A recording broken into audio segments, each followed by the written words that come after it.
Hand over the child, now.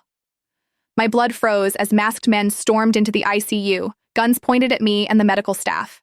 My newborn son squirmed in my arms, his tiny face scrunched up against my chest.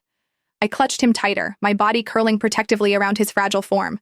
I said, hand him over. One of the men stepped forward, his voice muffled behind a black balaclava. Please, I begged, tears streaming down my face. He's just a baby. The sharp sting of a slap cut my words short. My head snapped sideways, vision blurring as rough hands tore my son from my grasp. I lunged forward desperately, my hospital gown tangling around my legs. No, please, give him back to me. The nurses cowered against the wall. Where was security? Where was Callus? My husband should have been here hours ago when my water broke, but the CEO of Lumicore was unavailable.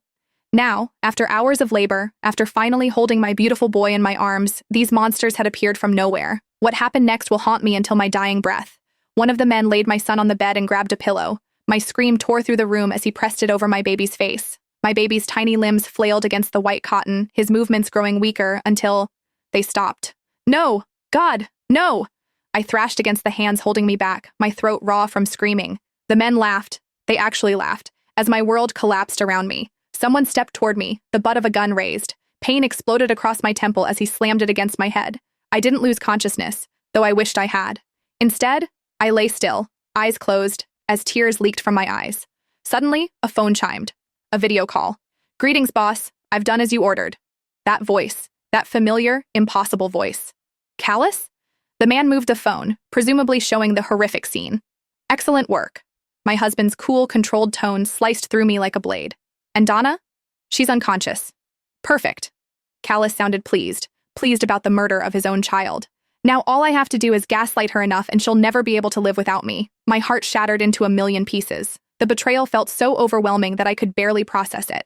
The father of my child and my husband of 5 years had ordered his own son's murder. Then another voice came through the phone. It was feminine, but very familiar.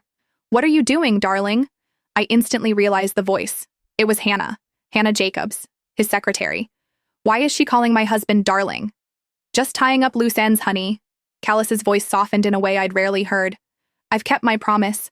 I told you that our son will be the only heir to Lumicore. I've killed that wretched bitch's child. For you. Our son? They had a child together? The room spun around me as I fought to remain still and to keep my breathing shallow with my eyes closed. 5 years of marriage, and my husband was not only cheating, but had started another family with his secretary.